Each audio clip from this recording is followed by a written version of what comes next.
तपाईहरु कार्ट्रिज आफै रिफिल गर्न चाहनुहुन्छ र टाइम पनि छ तर कसरी रिफिल गर्ने भनेर आइडिया छैन भने चाहिँ यो भिडियो तपाईको लागि। Hey guys, welcome to Susanke store. आज मसँग क्याननको 325 को कार्ट्रिज रहेको छ। यो भिडियोमा म तपाईहरुलाई क्याननको 325 कार्ट्रिज कसरी रिफिल गर्ने सिकाउन गइरहेको छु। सुरुमा हामी यसलाई ड्रमको गियर साइडबाट खोल्ने छौं। यो ड्रमको सेतो भाग देख्न सक्नुहुनेछ तपाईहरुले। यसमा स्क्रू, यो साइडको स्क्रूलाई खोल्दिनु होला। यो स्क्रू खोलिसकेपछि यसलाई बिस्तारै तान्नु होला। हातले पनि तान्न सक्नुहुन्छ, भएन भने चिम्टीले निकाल्दिनु होला। त्यसपछि अर्को साइडपट्टि पनि यसको एउटा लक हुन्छ। यो लकलाई बिस्तारै चिम्टीले अथवा स्क्रूड्राइभरले अथवा जेले भए पनि यसरी अगाडि खोल्दिनु होला। त्यसपछि हामी कार्ट्रिजलाई यसरी दुई भागमा छुटाउँछौं। यहाँ देख्न सक्नुहुन्छ तपाईहरुले मेरो दाहिने हातमा इन्क हाल्ने साइड रहेको छ भने देब्रे हातमा ड्रम साइड रहेको छ। सुरुमा हामी ड्रम साइडको पार्टलाई चाहिँ क्लिन गर्दिन्छौं है। यो ड्रम रोलरहरुलाई चाहिँ मजाले क्लिन गर्नुपर्ने हुन्छ। यसलाई यसरी निकालेर यो ब्लेडलाई पनि मजाले, ब्लेडमा दुईवटा स्क्रू हुन्छ, यो स्क्रूलाई निकालेर यो ब्लेडलाई बिस्तारै यसरी निकाल्दिनु होला। त्यसपछि यहाँ चाहिँ हाम्रो वेस्टेज इन्क बसेको हुन्छ। यसलाई चाहिँ हामी सुरक्षित हिसाबले एउटा डस्टबिनमा फाल्ने छौं। म चाहिँ तपाईहरुलाई देखाउनको लागि यहाँ प्लास्टिकमा फालेर देखाउँदै छु। यसरी वेस्टेज इन्कलाई मजाले फाल्दिनु होला र यसलाई यसरी सफा गर्नु होला।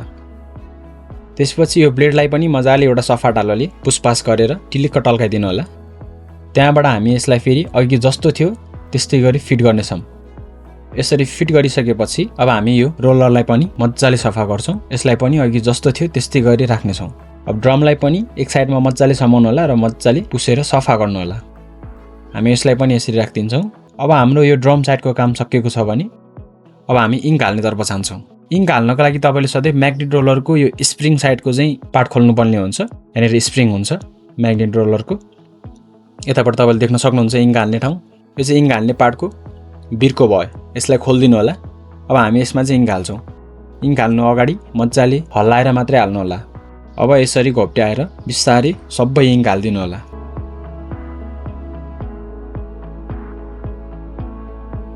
अब यसलाई बन्द गर्दिनु होला।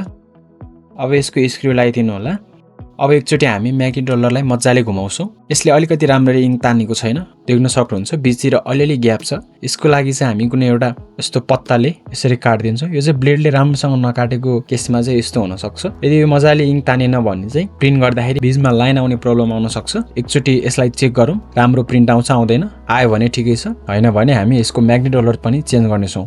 अब फेरि यसलाई लगाइदिनु होला। अघि जसरी खोलेको थियो त्यस्तै गरेर।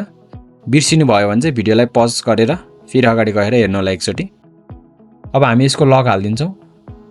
अब एकचोटी प्रिन्ट चेक गर्दियौं। देख्न सक्नुहुन्छ प्रिन्ट चाहिँ एकदमै क्लियर छ। ल, तपाईहरुले पनि यसरी घरमै बसेर आफ्नो कार्ट्रिज चाहिँ रिफिल गर्न सक्नुहुन्छ। केही कन्फ्युजन भएमा कमेन्ट गर्नु होला। भिडियो मन परेमा लाइक गर्दिनु होला है त। Thank you.